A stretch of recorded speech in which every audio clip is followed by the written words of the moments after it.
Bleach 559 chapter review.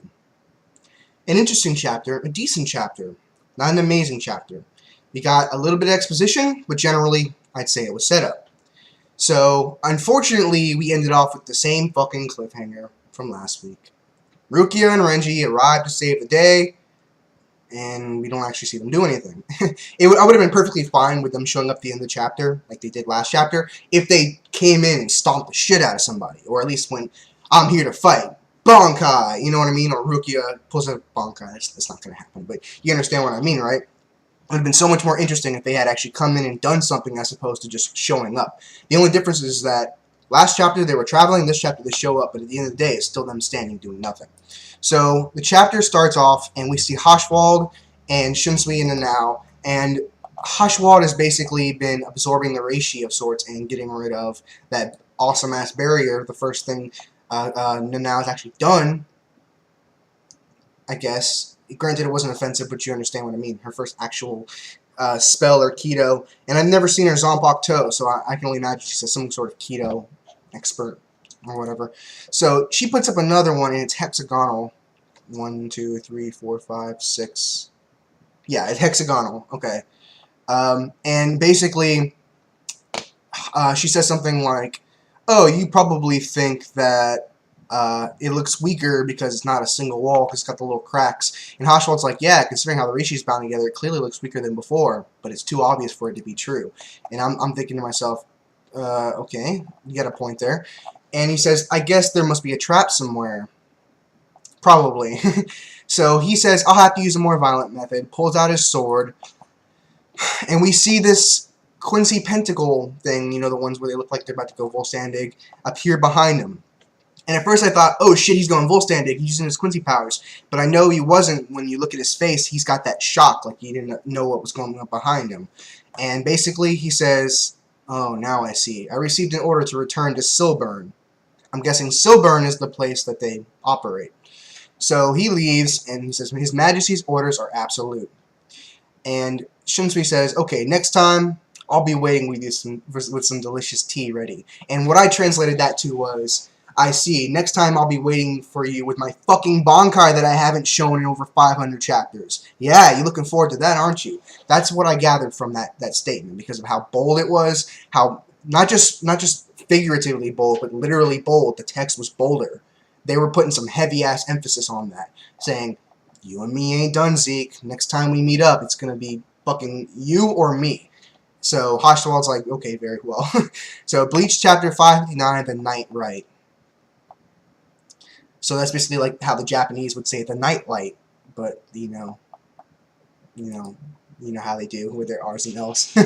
So we see Ikkaku and Yumichika, we haven't seen since, like, I think the last time we saw them was the beginning of the arc, I think, where when they were in the Rukon guy discussing the disappearances of the various inhabitants. I think. I'm not positive on that one. So he's saying the shadows are increasing, I have a bad feeling. And we see Shuhei. Fuck yeah. And I'm thinking, okay, Shuhei's going to do something, pull out a Bankai, hopefully. I don't know if that's actually going to go down. So he's saying he got lost, the terrain is different now, understandably so, because of what the Von Reich have done to it. And basically, next thing you know, we see this big-ass motherfucker, and I could tell it was Masked and Maslin who showed up. Fucking yes. I'll get into more him in a second. So, we see the Stern Ritters, BG9, and Kangdu. I am going to judge the ones who lost. And oh my god.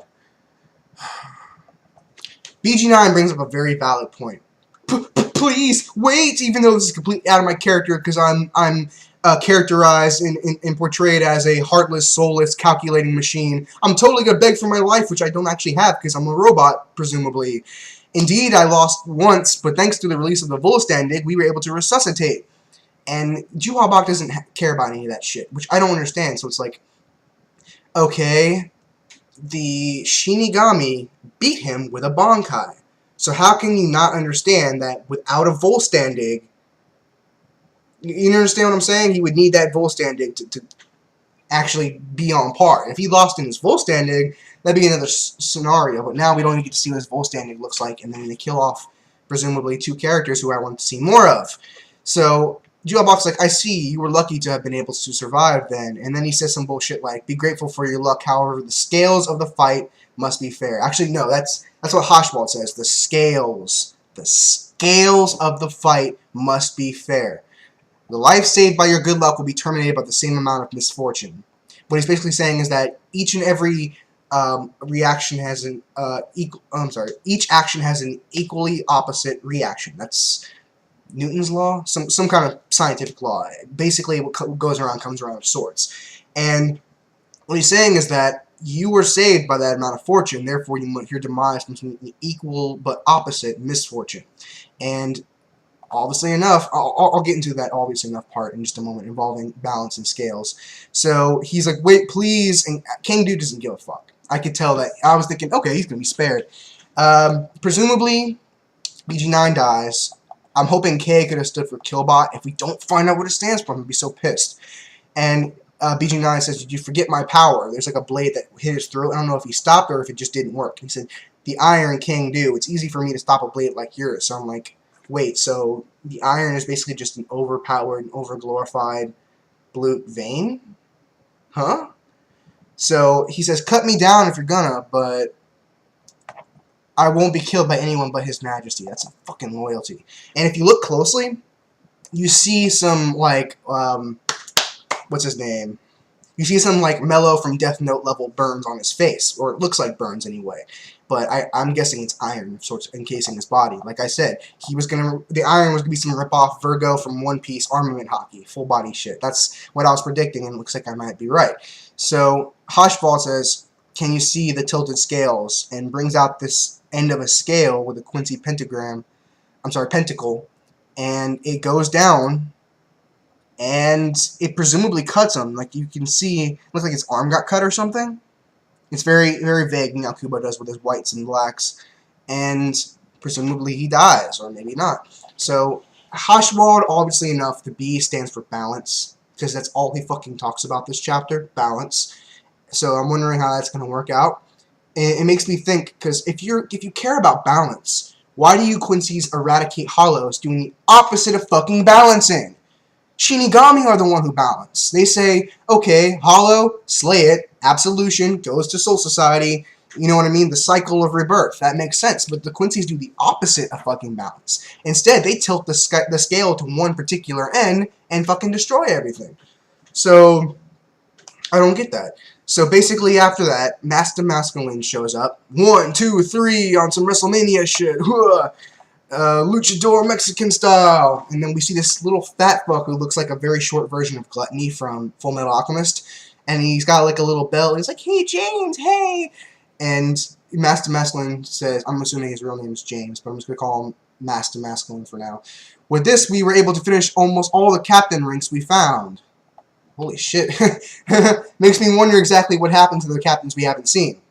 He says, it's sad to win without an audience watching, James. Okay, I'm reading the chapter now. Yeah, okay, that makes more sense. James is the name of the short guy. I'm thinking, because the bubble, I'm thinking that was the short guy speaking, and his mouth was a little open a bit. My apologies. I probably should have taken note of that the first time I read the chapter, but hey, everyone makes mistakes. So he says, you're right, mister. And basically, next page, you see this light pooling down. Like this little open rift, kind of like when Ichigo showed up, and obviously enough, it's Rukia and Renji. What's that light? Bam, they show up, and Renji's gonna be like, bitch, this is revenge for drop kicking me in the fucking face. And Rukia's got this weird looking blindfold mask on. They look fucking, I know they're main characters, especially Rukia, and I know Kubo hasn't really done so much to give them, you know, credit, because I mean, Renji, he shows up with this Bankai, gets owned by Byakuya. Every time he uses it, he gets owned, never beats anybody. Rukia managed to beat Araniero, which was impressive, but when she got her Shikai, she got owned by Grimmjow, like that, no problem. So, you know, Kubo's never treated their physical attributes, their fighting prowess, with justice of sorts. I'm thinking we're actually going to get that this time, because they look fucking epic. They look more epic than Ichigo did when he showed up a few chapters ago. Because when you can't see a character's eyes, like when it looks like they're looking down, they have the shadows, that means they're thinking, acting, or going to do something super fucking serious. And that's what they have. So that's the end of the chapter. I'm thinking next chapter we're going to get Ichigo, Rukia and Renji stuff before we even worry about Ichigo showing up. Because how weird would it be if Ichigo shows up, beats the shit out of everything, and then Rukia and Renji fight? It's you know what I mean? Save the best for last, basically, is the idea that I'm going with. I'm hoping Kubo will go with. So that's all for my chapter. 3 out of 5. Decent review. Decent chapter. Not amazing, not shitty. It was decent. And we got information on Hashwald. B for the balance, presumably. And I was thinking B for the blood. Like, he's the only Sterner to do blue, vein and artery at the same time. I guess that idea is not panning out, but I like balance better, honestly. So that is all for my review. I hope you guys enjoyed, and I will see you guys next time. Sayonara.